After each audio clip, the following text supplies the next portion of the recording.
Okay, now is the time where we have public comment. Is there anyone that would like to address the Board of Commissioners?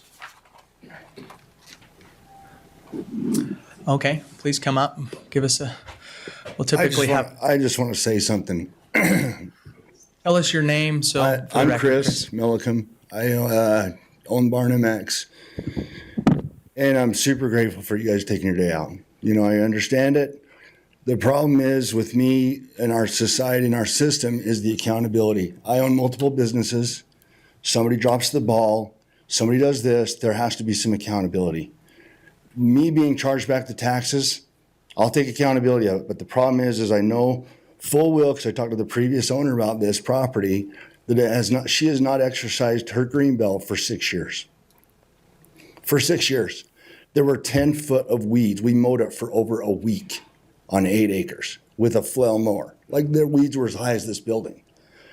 So if there's not accountability on our government workers or our employees or anything, then where do we stand? And I get that Ms. Garcia has stuff on her plate, okay? I have X amount of businesses.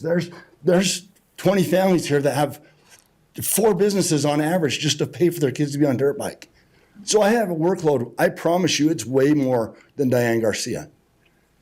The accountability is what's bothering me, is because it's the principle.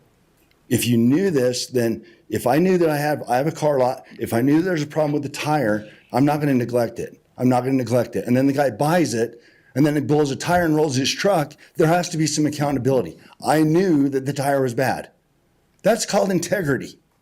Okay, so you take out the integrity, and who do we have working for us? I have lot techs that have worked for me for 12 years. Lot techs that don't want to go anywhere else because I hold them accountable, I make them in, and I make who they are. This is the problem with what we have with this problem with my property. I'll pay the fee. You work out a deal, I'll pay it. But there has to be somebody there has to be some accountability on the provision before me. Whether it was the title company, we can roll the title company under the bus. I went and talked to them. I went and talked to this guy. I went to talk to that guy. I talked to the previous owner. She has not had a cow, a sheep, or a horse on that property since 2018. And when I called Diane and I asked her about the greenbelt, being proactive, not reactive, trying to find out what I need to do. Yeah, we're going to do a dirt bike track. Yeah, we're going to donate this time to these kids to ride in the arena. Yeah, we have a high-pitched baseball team that 60 kids come in every single week. And you take the emotion out of it, like you said. You take the emotion out of it. But there has to be some accountability of like, okay, Chris is taking it on the chin. He's paying X amount each month for this property. Okay, when my boys go to college, I'm going to sell the property. I'm going to develop it. I'm going to do something else. That's the conversation I had with Diane Garcia. The problem is she admittedly told me that she drove past this for years.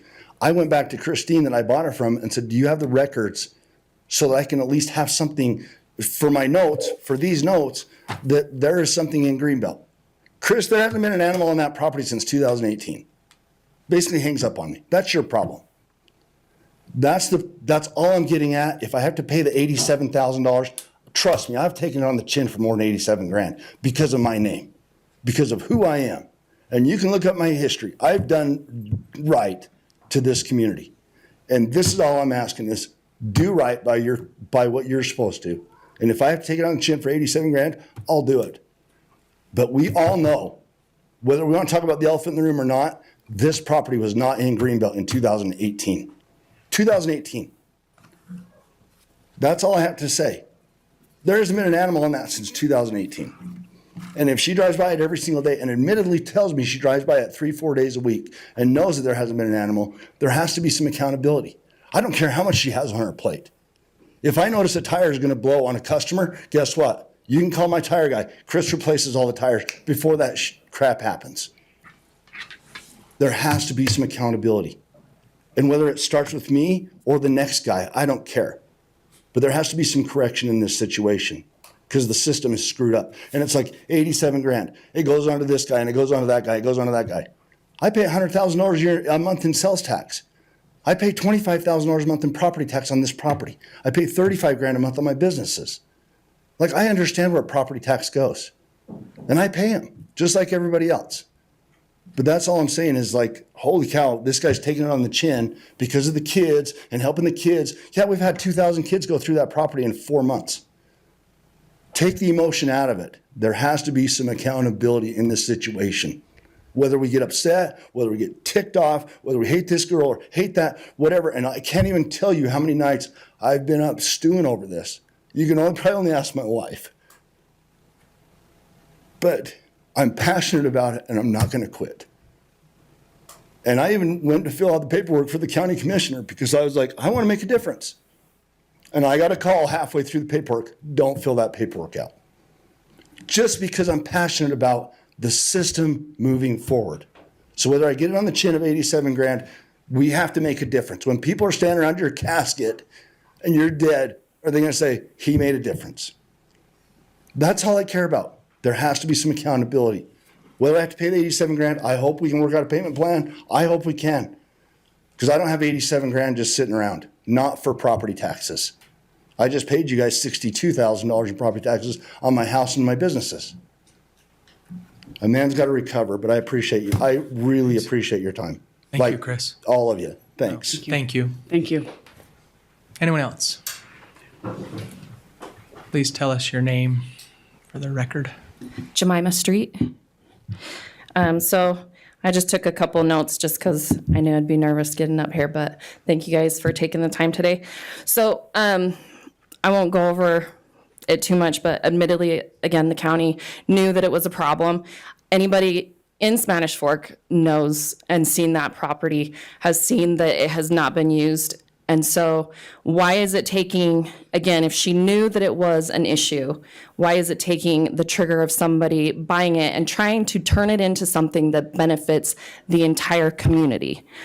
You said 87,000 was going to be passed on to all of the taxpayers, but it's not like we're actually taking $87,000 from taxpayers. This is money that is not already there. So you're not essentially putting that on single moms. And myself as a mom who has a son that is trying to better himself in a sport that there's not facilities available.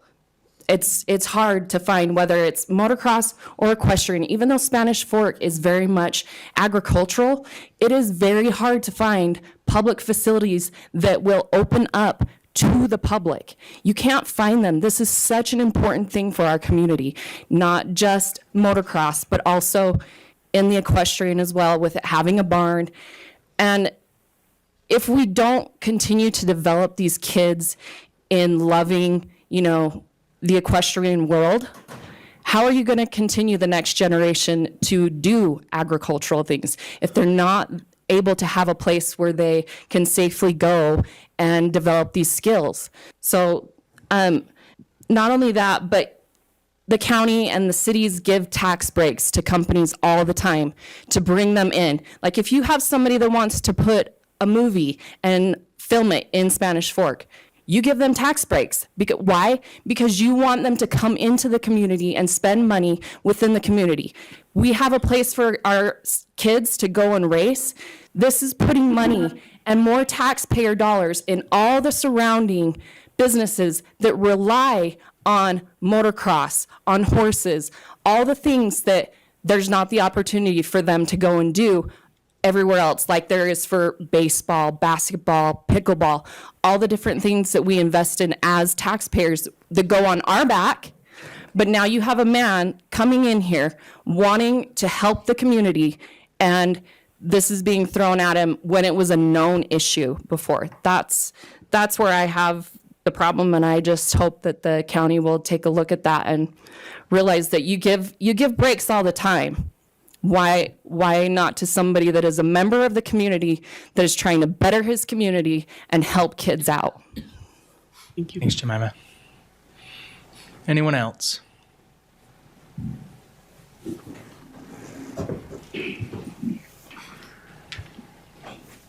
Hey, my name's Dallas Jackman. What I want to know is, we were so quick to say you owe us $87,000. We're willing to talk about a payment plan for that. Are we willing to talk about steps that he could do to put it back towards Greenbelt? So during public comment, it's not a public hearing, so we don't engage. So you can ask that question and somebody will get back to you. That's Just- something to think about because, you did something wrong. Here's your fine for $87,000. Meanwhile, everything's racking up. Interest is racking up. Penalties are racking up. Well, let's do something to benefit everybody and keep this land so it can be used for the community, for the kids. Thank you. Thank you.